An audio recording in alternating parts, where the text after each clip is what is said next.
وصلى الله على سيد المرسلين وعلى آله الطاهرين وصحابته أجمعين. قال المصنف رحمه الله ونفعنا بعلومه وعمله بالدار. فأما إذا أجازه, patungkol kapag sinabi ni Sheikh na ijaza, yani ajaztuka halimbawa. Sabi niya, ajaztuka masmu'ati o di kaya marwiyati, gano'n yun. O di kaya ajaztuka an tuhaddisa anni, gano'n. Mga gano'n na ijaza Obama na hindi siya nakapangani pero pinahintulutan siya sa pamamaraang ijaza. Kung yung gano'n ang pagkakasabi, iba naman yung una, nakikinig sa ustad, tuturo yung ustad, nakikinig lang yung murid. Unang masala. Pangalawang masala, ang nakikinig yung ustad, ang nagbabasa yung murid. Pangalawang masala na yun. Pangatlong masala, walang nagtuturo, walang nagbabasa. Pero merong ijaza o kaya pahintulot galing sa sheikh.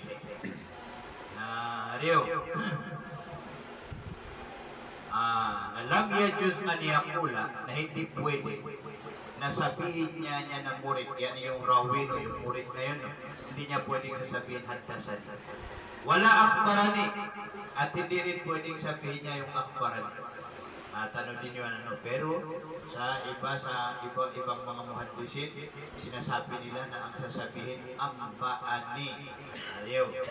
O di kaya naba'ani. Ganun yun. Pero wayajuzu an yaqula, pero pwedeng sabihin niya na rawi. Yani pwede siya magturo, pero sa ganito ang sasabihin niya, ajazani ay fulanon as-sheikh. Pinahintulutan ako ni fulan na sheikh. O di kaya sasabihin niya, wa akhbarani.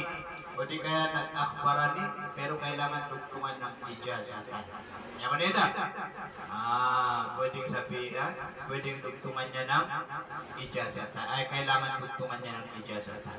Kasi nagsasaad yun na hindi siya nakapag-aral sa harap ng sheikh. Parehas kung yung sheikh ang nagbasa o yung murid ang nagbasa. Yan ko nito.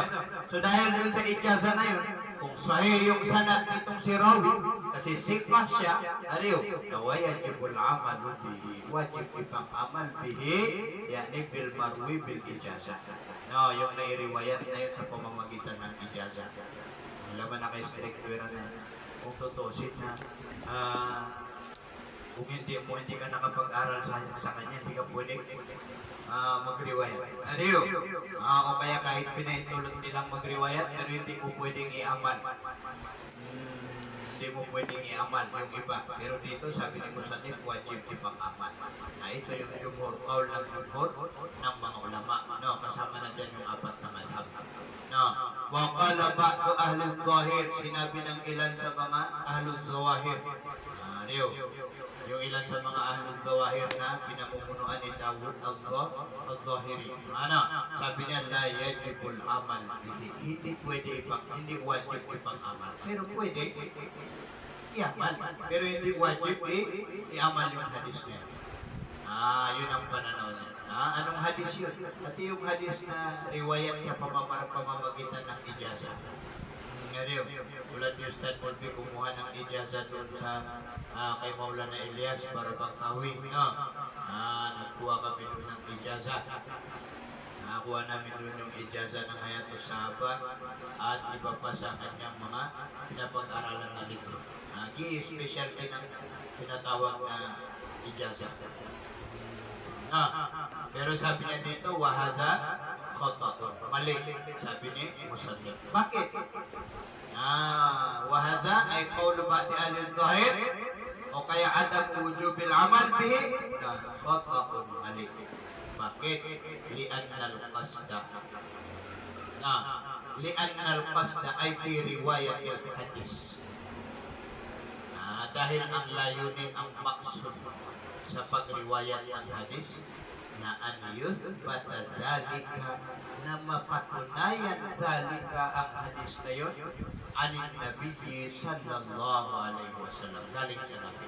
Pamana, hindi mo pwedeng sabihin na hindi. Kasi ang tinitingnan lang naman dyan, no, kung totoo nga galing yung hadis na yun sa Nabi sallallahu alaihi wasallam, true sa ilmu ng diraya ng hadis, o kaya yung tinatawag na isnad ng hadis. Na nandyan yung isnad ng hadis, ano pa? Ariyo. Ariyo. Pagkatapos na yung kumbaga na yung riwayat na yun, o paman na hindi siya yung riwayat na tinatawag na riwayat syadda. Ariyo. Hindi matatawag na yung riwayat na yun na riwayat na syadda, o kaya hindi matatawag yung riwayat na yun na riwayat na ittirab. No. Kasi meron tinatawag na hadis muttarib. Halimbawa ng hadis muttarib, tinalakay ng mga ulama na yung tinanong ng Nabi yung isang aliping babae, ilalilagi kaya mga salapi. Ayn Allah. Ariyo. Ayn Allah bisama. Ariyo. Naging na hadisan na ng muttarib. Bakit muttarib? Kasi yung ismas alam muttarib na doon yun sa matan ng hadis. Maraming pagkakaiba ng riwayat. No. Kapag yung hadis muttarib na automatic na daib sa mga ulama. Basta hadis muttarib. Hindi yun problema doon sa rawi, doon sa sanad. Problema mismo sa matan. Ariyo, problema sa matan ng hadis. Doon sa matan ng hadis na yung sinabi ng Nabi.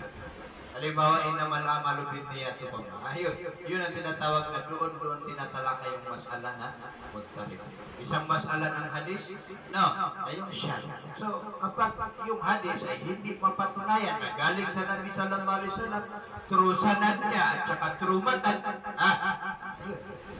hindi pwedeng ipang-amal kasi hindi napatunayan na galing sa Nabi. Ito naman, napatunayan na galing sa Nabi. Muskila. Yun na. Parad nila kay dito sa ilan sa mga ahlo al-sawaya.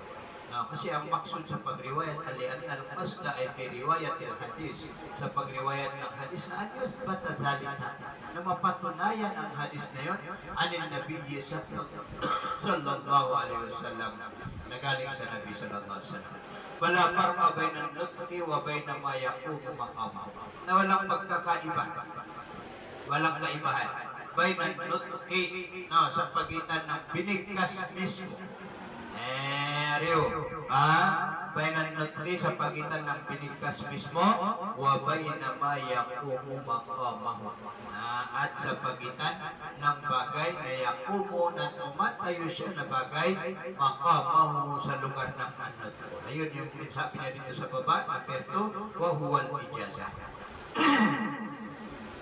Naman ito. Wa amma idha kataba ilayhi rajulun. Nakataya pa mahugip man yung masalaw pa man ang kitaba. Masala kitaba, parang pinadalhan ka ng sulat o pa man. Ariyo.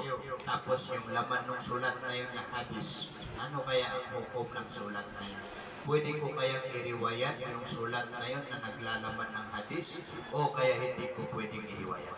Yung masalang kitabak man meron tinatawag na munawala, meron ding tinatawag na wijada, meron ding tinatawag na kitaba, o kaya risala. Ano pinadala sa'yo? Wa ma idha kataba ilayhi rajulun, at patungkol kapag sumulat sa kanya na rawi, rajulun ang isang lalaki, wa arafa khattahu, at kilala niya na rawi khattahu khattar rajul. Najaza na pwede an yakula na sabihin niya na rawi kataba ilayya. Ganun niya sasabihin. Kataba ilayya, isinulat para sa akin, bihi ang hadis na ito, ni Fulan. Fa-akhbarani, ganito ang sasabihin niya, fa-akhbarani kitabatan. Sinabihan niya ako sa paraan ng pagsusulat. Ariyo. Ganun yung kanyang sasabihin. Ganon yung kanyang sasabihin. So, ibig sabihin pala, kung ipinadalang sulat ng laman ng sulat na yun na hadis, na pwede pa rin natin iriwayan. Pero paano natin siya i-ada? Yung tinatawag na, yun na nga yung mga tinatawag na siyatul ada'i fit hadis. Yung mga salita na ginagamit sa pagririwayat ng hadis. Ganito mo sasabihin ng sulat. Kataba ilayya, bihi pa akhbarani kitabatan. Neryo. Okay, dumiretso ka na, sabihin mo, akhbarani, kitabatan. Akhbarani, kitabatan. Tapos bakit kailangan niyang kilalanin yung sulat kamay ng Sheikh? Anong sumulat sa kanya? Nung nagpadala sa kanya ng sulat. Ay, kunin na pwede mga printer. So, ibig sabihin ngayon, kung sa panahon na yun, meron tayong matagpuan na hadis na hindi mo talaga makilala yung sulat, na hindi mo pwede i-riwayat. Hindi mo mapumag yung hadis. Yaman ito! Hindi mo pwede i-riwayat yung hadis na yun. Bakit? Kasi nga yung sulat kamay niya na hindi mo makilala. Hindi mo makilala. Bakit pa kailangan kasi kilala? Kasi yun na ngayong maksud nila ng pasda ang news bata na mapatunayan na galing yun sa Nabi. Na paano mo papatunayan? Hindi ka sigurado kung siyang gumawa mismo o ibang tao. Miyawan nito. So sabi ni Musannif, pwedeng sabihin niya sa pagriwayat ng hadis katabat ilayya ay mula ni Sheikh bihi bil hadis fa akhbarani kitabatan na sinabihan niya ako sa paraang sulat. Wa min ashabi naman qala la yu'malu bil khatti. Ilan sa mga ashab ng Shafi'i na hindi pwedeng ipang-amal yung khat. Kama la yu'malu bis syahadat. Tulad ng la yu'malu, hindi ipang-aamal. Kung sulat kamay na hindi pwedeng panindigan para gawing pang-amal. At hindi binasagin yung mga libro. Ariyo. Yun yung call ng ilan. Tulad sabi niya na hindi pwedeng ipang-amal yung pagsusulat, yung la yu'malu ay al-khat. Fi syahadat, isa syahada pagsasaksi. Yaman ito. Yun yung kumbaga na itong ilan sa mga ashab na ikiniyas nila sa syahada. Kasi gusto nila sa syahada na hissi. Ibig sabihin ng hissi na yung kumbaga na actual talaga. Ayaw nila ng mga sulat-sulat ganyan. Pamasi sa bab saksi. Kasi ganun ang bab saksi. Ang bab saksi hindi nila tatanggapin yung sulat-sulat lang basta-basta. At ito na niya suya nagyan may utang si Zaid kay Muhammad halimbawa. Tapos na walang saksi na tao, kaya ang saksi na kasulatan. Ano kaya yung sulat na yun? Natatanggap kaya yun na saksi o kaya hindi? No, sa call na ito hindi. Ikatarin. Ikatarin. Ikatarin. Pero sa panahon ngayon, siguro tinatanggap na ng mga ulama sa panahon natin. Kasi yung mga sulat-sulat ngayon na may mga pagka-legit, lalong-lalo na doon sa mga sure na mga resibo, ganyan. Hindi mo na yan may pagkakailan kasi may pangalan kompleto. Wahada ghayru sahih. At ito, wahada ay al-qawl bi'adamil amal bil khatti ghayru sahih. Hindi tama. Yun ang sabi ni Musannif. Yung mga nagsasabi na hindi daw pwede ipang-amal yung sa sulat lang, dahil na hindi tama. Bakit? Li'anna al-ikhbara, dahil ang pagriwayat na mabna na ang pundasyon niya. Pundasyon ng ikhbar na ala husnil dhanni ay sa magandang akala. Mabna, ano din yun ang isang mabna dyan na husnul dhan, magandang akala. So kailangan pag-isipan mo pa rin yung kumbaga na akalain mo, basta nasigurado mo na yun ay sulat kamay niya, ariyo na husnul dhan. Husnul dhan. Kasi kung hindi na may tatapon mo yung hadis ng Nabi sallallahu alaihi wasallam na hindi mo namamalaya. Kasi kung hindi mo i-amal na tinupad ka sa hadis, na hindi mo na namamalaya. Na pag i-amal mo naman, isang iskal mo, na pag i-amal mo naman, i-amal mo yung hadis na hindi ka naman sigurado. Bakit hindi ka sigurado yung sumulat sa'yo na kilala mo? Kaya ba na maksud doon sa pagriwayat ng hadis? Na yung dudugtungan mo na tao, nakilala mo na yung tao na yun, nakilala mo na mapagkakatiwalaan. Yaman ito. Babu bayani ma yurad bihi al-khabarul wahid. Ito naman yung mas'ala. Hindi matatanggap yung khabar wahid, yung hadis. Kumpleto na siya ng sanad. Pero hindi siya pwedeng tanggapin. Hindi siya pwedeng tanggapin. Hadis na siya, pero hindi siya pwedeng tanggapin. Yawan ito. Tunay barat yan. Ang halimbawa niya na katulad yung mga hadis na gano'n na nagsasaad ng kuwan. Katulad ng hadis na nuzul. Yanzilu Rabbuna tabaraka wa ta'ala ila sama'id dunya. Fi sulusi kulli laylatin. Ano ba yung hadis na yun? Sa bawat sulusil akhir. Doon sa sulus na pinakahuli. Sa gabi. Ganun yan silo. Bumababa daw ang Allah. Adiyo. Sabi ng mga salapi na hubas kanina. Adiyo. Bumababa daw dito sa langit pag oras ng tahajjud. Tapos na fahal min da'in faujiba lahu, baka merong maapastajiba lahu, na meron bang magdudua para tanggapin ko sa kanya yung dua niya at saka yung iba. So yung gano'n na hadis upama, sanad yun na sahih. Pero kasama sa tinatawag na khabar ahad, hadis ahad. Kasi ang kabaliktaran ng hadis ahad na hadis mutawatir. Yun yung katunggalin niya. Yung hadis mutawatir na napag-aralan na lang natin noong una pa, na yujibul ilm. Basta hadis mutawatir na nagsasaad ng obligadong paniwalaan. Bukod doon, dahil sa wajib paniwalaan, wajib na i-amal. Automatic ito. Pero itong hadis ahad, hindi wajib paniwalaan. Kasi minsan na yung kasih ng hadis, yung pagsasabi na sa hadis na ito ay sahih. Aliw, na hindi niya maiwasan na hindi pala siya sahih. Hindi katulad ng kapag mutawatir na walang pagdududaw pa. Dito na mayroong pang taglay na pagdududaw. Kaya nga sabi doon, hindi wajib paniwalaan pero wajib na i-amal yung hadis na ahad. Ito yung gusto niyang talakay. Hadis na ahad na sahih pero hindi tanggap ng mga ulama na. Bakit hindi tanggap? Yung tinatawag na ghayru maqbul bihi, hindi pwedeng ipang-amal ang hadis. May mga dahilan. Isa doon na yung hadis na yun na kaya hindi siya matanggap kasi na kumbaga na hadis siya na taarud. Kumbaga na hadis na muarid o kaya muadid. Kumbaga na kontra doon sa hadis na mas malakas sa kanya. Ibarat yan pa man na, halimbawa pa man na yung merong dalawang hadis.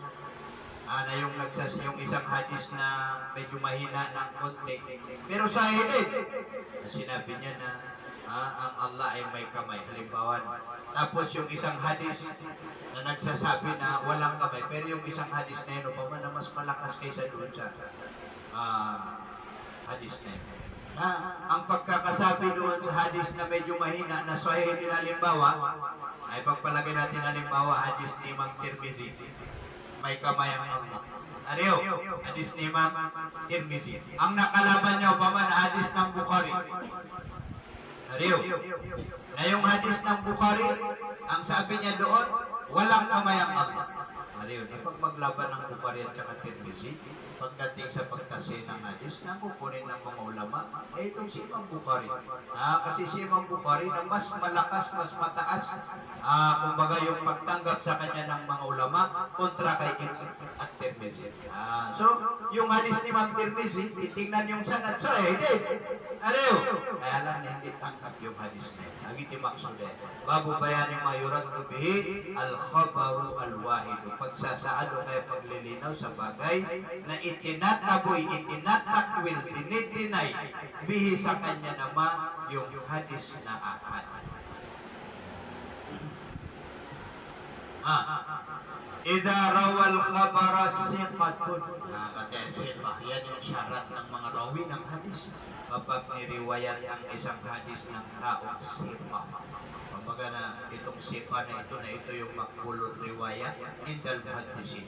Ito yung natanggap-tanggap yung kanyang riwayat sa pananaw ng mga ulama hadis. Kaya lang narudda bi umurin. Ititinay siya ng kabar bi umurin sa pamamagitan ng ilang mga issue, ilang mga bagay. Hindi, kagwan. Tawag ito, ititinay. Ahaduha, ahaduha, isa doon sa mga umur na an yukhalifa na taliwas siya na kabar. Mujibatil ukuli ng mga wajib akli. Di ba no? Di ba yung tawag dito yung hukum akli, may ilan yung hukum akal natin? Tatlo. Di ba no? Merong hukum akal na wajib, merong hukum akal na jaiz, merong hukum akal na mustahil. Di ba? Naalala ninyo yun sa Tagalog yun? Ariyo. Na itong hadis na ito, nataliwas siya, salungat siya doon sa wajib akli at mujibatil akli. Mujibatil bukod. Yung mga wajib akli. Ito yung mga wajib akli. Ariyo. Ito na yung mga wajib akli. Alam mo, halimbawa ng wajib sa akal. Kumbaga na, kailangan mo ba? Ito na yung mga kailangan mo ba? Anong kailangan? Ibarat, anong halimbawa ng kailangan mo pa sa isip mo na kailangan mangyari, kailangan magkaroon. Nagigiman na mga wajib akli. Ariyo, halimbawa, ang Allah ay kompleto. Ariyo, talutok. Kompleto. Kapag sinabing kompleto, na hindi mo pwedeng inisbat sa Allah yung mga bagay-bagay na kakulangan. Ariyo, halimbawa mayroong hadis na dumating. Nasabi niya na ang Allah ay nakalimot. Ariyo, huwag mo nang titingnan sa mga ayat o mga hadis kasi ang tinatalakay dito na hadis. Hadis ahad. Ariyo, ang Allah ay nakalimot. Halimbawa. Tapos walang hadis. Walang hadis na kontra doon sa hadis na yun na ang Allah ay nakakalimot ba? Ibarat ko ba? Na ikaw na hindi matanggap, nag-isip ko na Allah ay nakakalimot. Bakit? Kasi ang Allah na tawag dito, wala siyang pagkukulang. Kompleto. Taruto ko pa ma. Ang Allah kompleto lahat ko pa ma. Kompleto lahat. Kumbaga sa pagkikipaglaban na meron siyang lahat. Walang kulang. Dahil din sa walang kulang na yun, hindi natin matanggap yung hadis. Na itong bab na ito na hindi tumatanggap ng mga salaf. Adiyo, tumatanggap ng mga salaf. Kasi tawag dito, paano nila tatanggapin ito isip. Ayaw nila yung isip. Adiyo, ayaw nila yung common sense. Ayaw nila yung common sense. Yun ang pangrad natin doon sa hadis na bumababa ang Allah. Na ang Allah na hindi siya yung hindi siya yung mutahayyiz at tahayyuzu minal makan ila makanin akar. Yung Allah na lilipat-lipat. Kasi ang sifat na paglipat-lipat na yan ay gawain yan ng hadis. Gawain yan ng makhluk. Na yung paglipat-lipat na yan galing sa arsh pupunta sa unang palapag ng langit. Kaya nga hindi natin pwedeng tanggapin yun. Kasi sa akal, sa isipan, na hindi pwede yun sa Allah yung ganun na estilo. Yung paglipat-lipat. Bakit? Ariyo, kitip-kitwin sa mustahil filakan. Na hindi yun matanggap yung hadis na yan. Kasi hindi matatanggap yung hadis na yan. Kasi mustahil ang Allah na bababa. Bakit mustahil ang Allah na bababa? Kasi ang Allah sinabi niya wala siyang katulad. Na ang bumababa lang ay yung makhluk. Tapos bababa yung makhluk na galing sa taas. Bababa, ang sifat ng pagbaba galing sa taas papunta sa baba. Hindi mana pagbaba. Ariyo, nasikwala na na. Walang ganun. Hindi mo yan may nisbat sa Allah. Pangalawa, halimbawa, ng Allah ay nagsasalita. Ariyo, ang Allah ay nagsasalita.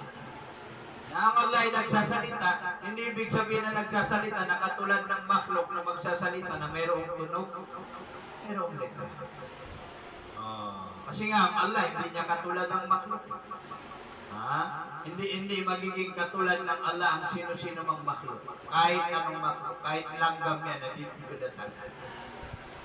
So sabihin mo ang Allah ay nagsasalita, maniniwala tayo sa pagsasalita ng Allah, pero ang hindi natin paniniwalaan na yung salita ng Allah ay mayroong letra, mayroong tunog. Mayroong letra, mayroong tunog. Ayun yung mga hadis halimbawa na mukhalif doon sa wajibatil ukul. Yung kumbaga na yung yung wajib sa isipan.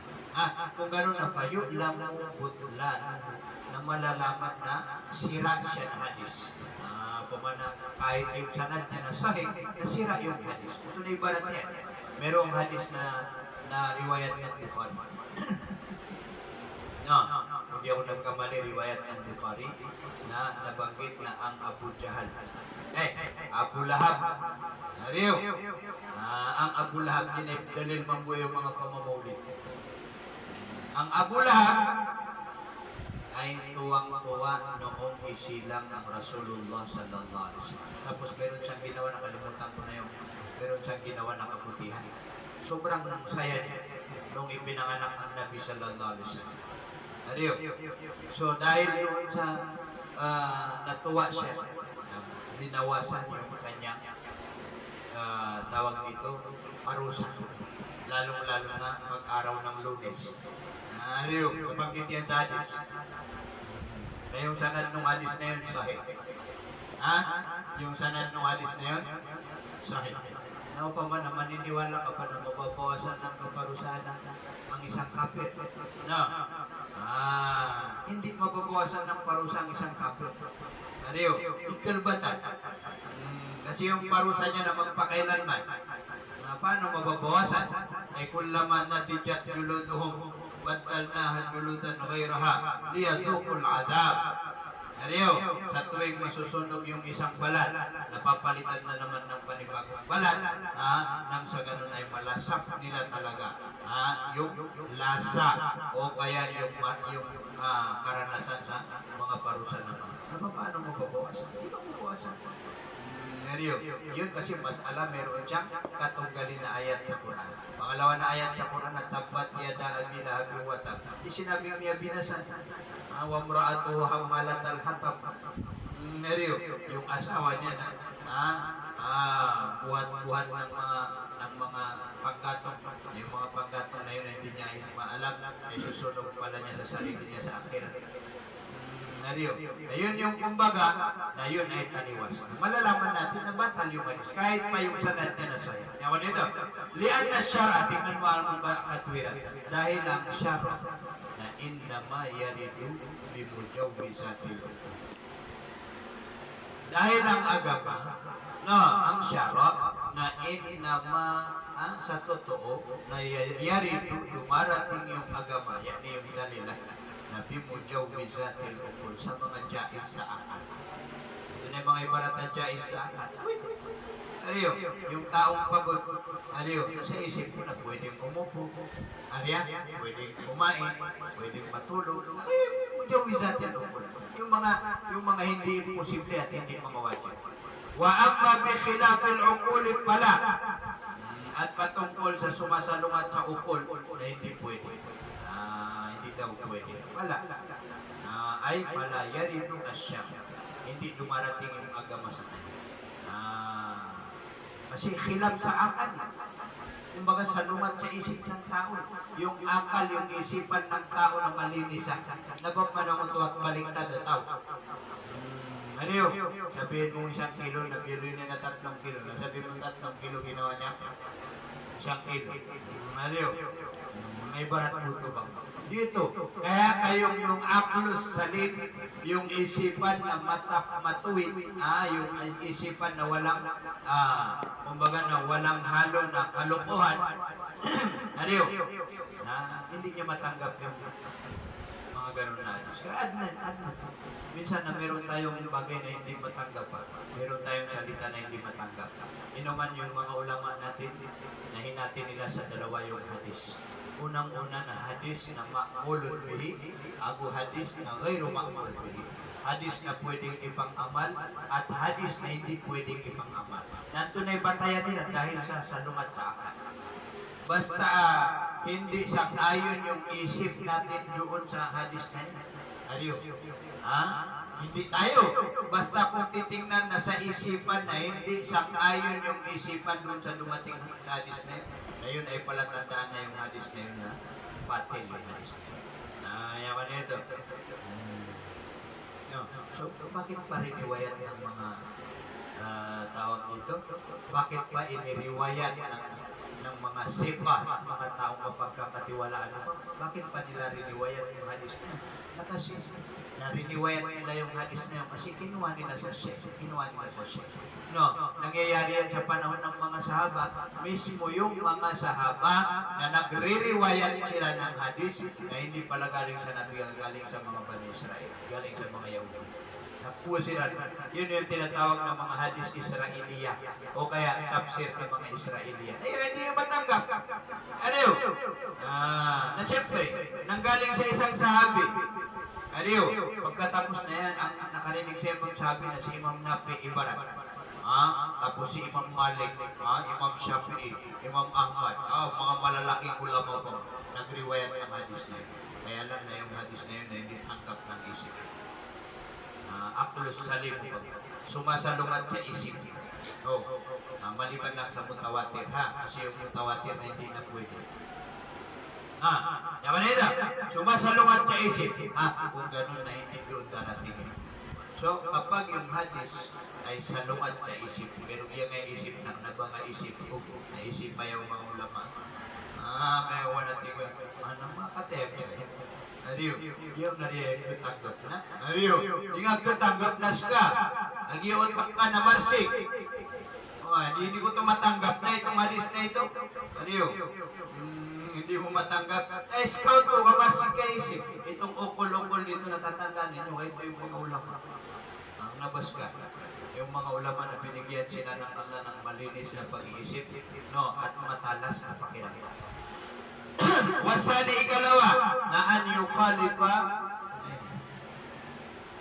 an yukhalifa nassu kitabin aw sunnatin mutawatirin. Mutawatiratin.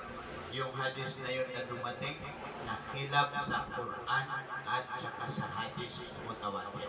Katulad yung binigay ko kanina ng halimbawa na masala yung nababawasan ng parusa ng Buddha at Mulahab. Ariyo, na may khilaf yan sa Quran. Khilaf na yung Quran. Kung gano'n na yung hadis na yun na hindi itatanggap. Payula mo na malalaman annahu nakatotohanan yung hadis na yun na la aslalahu. Walang origin. Yung hadis na yun, yani la mustanidalaho. Walang sanad yung hadis na yun kahit pa sa zahir na merong sanad. Aw mansukun o di kaya yung hadis na yun ay mansukun. Hadis yun ay mansukun. Yaman ito. So ganun yun. Yung kapag sumalungat yun, pwede. Doon yung mga masala, pangalawang masala na hindi tatanggapin yung hadis. Yung number 1 na yun ang ayaw ng mga salapi. At tigiran na pa, pag nagbanggaan yung utak at saka yung dalilo pa man, na mas unahin na yung utak. Ariyo, mabibighani ka mo, kabunabnar mo. Pag narinig mo yung ganong salita, natutuwa mo. Pati, o ba man, ilalaban mo yung marumi mong utak doon sa hadis. Yung hadis na banalo mo. Kasi nga, katulad ng kadalasan dyan na yung mga sifat ng Allah. Yung sifat ng Allah. Dahil sa meron kang sinasabi na Qiyamuhu binafsihi. Naliwan na sumpantan. Qiyamuhu binafsihi. Ang Allah ay tumatayo sa sarili niya. Aliyo, nauriyan yan ang giraw kaso Allah na muuntod sa arsh.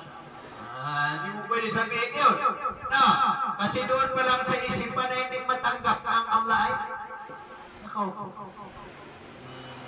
O di kaya na yung sabi niya na Qiyamuhu binafsihi, na tumatayo sa sarili niya, na ibig sabihin nun na wala siyang kailangan. Natiyo pa man na kapag pinaupo mo ang Allah sa arsh, nagkarang ibig sabihin na kailangan niya ng umupo. Nariyo, nagito na dito po ba kayo? So yun ay tinatawag na akal, ayun ay hindi matanggap ng mga salapi. Hindi na ito tatanggap. Titigiran na pa man, hindi siyembiran so hadis or ay pamigiran-iran na marsik ko Quran. Na sila pala na ginagamit naman nila yung isip niya. Paano nila yun makukuha? Yaman ito. Wallahu a'lam. Wassalam.